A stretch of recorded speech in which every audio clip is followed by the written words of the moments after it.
قصور شہر صوبہ پنجاب پاکستان کے ایک قدیم ضلع قصور کا مرکزی شہر ہے۔ یہ لاہور سے جنوب کی طرف 55 کلومیٹر دور واقع ہے۔ ہندوستان میں مغل سلطنت کے بانی ظہیر الدین بابر نے 1526 عیسوی میں ہندوستان پر قبضہ کرنے کے بعد افغانوں کی خدمات کے صلے میں قصور کا علاقہ ان کو عنایت کر دیا، یعنی تحفہ میں دے دیا۔ یہاں پر پیارے بچوں میں آپ کو بتاتا چلوں کہ زیادہ تر منظم حکومت افغانستان کے پٹھانوں کی رہی ہے، جنہیں دہلی یا لاہور حکومت کی طرف سے مقرر کیا جاتا تھا، لیکن وہ مقامی طور پر خود مختار حیثیت رکھتے تھے۔ ضلع کا درجہ حاصل کرنے سے پہلے یہ لاہور کی ایک تحصیل تھی۔ پھر انگریز حکومت نے قصور کو 1867 عیسوی میں میونسپلٹی کا درجہ دیا اور 1 جولائی 1976 کو ضلع لاہور سے تحصیل قصور کو علیحدہ کر کے ضلع کا درجہ دے دیا گیا۔ پیارے بچوں، قصور کی گنڈا سنگ والی سرحد جو کہ بہت مشہور ہے، یہ انڈیا اور پاکستان کو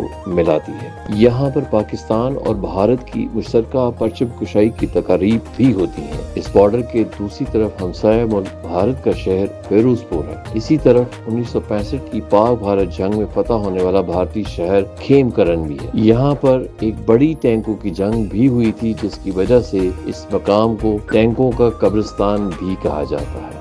جہاں تک بات قصور جنکشن ریلوے اسٹیشن کی ہے تو یہ شہر کے شمال مشرق میں واقع ہے۔ لاہور سے کراچی جانے والے ریلوے ٹریک پر ریونڈ جنکشن ریلوے اسٹیشن سے قصور کے لیے ایک ریلوے لائن علیحدہ ہوتی ہے، جو قصور شہر سے گزرتی ہوئی براستہ کھڑیاں خاص اور کنگن پور ضلع قصور سے نکل کر لودھرا جا پہنچتی ہے۔ قصور کا ماضی بہت شاندار ہے۔ یہ مذہبی، ثقافتی اور روحانی روایات کا امین ہے۔ یہ شہر ہماری ملی تاریخ کا ایک ایسا کردار ہے جس نے اسلامی تہذیب و تمدن اور مسلم ثقافت کی ترقی اور اس کے تحفظ میں اہم کردار ادا کیا ہے۔ قصور کی تاریخ لاہور کے مقابلے میں اتنی پرانی نہیں ہے، مگر یہ صدیوں سے لاہور شہر سے منسلک شہر ہے، اسی لیے لاہور سے بہت مشابہت رکھتا ہے۔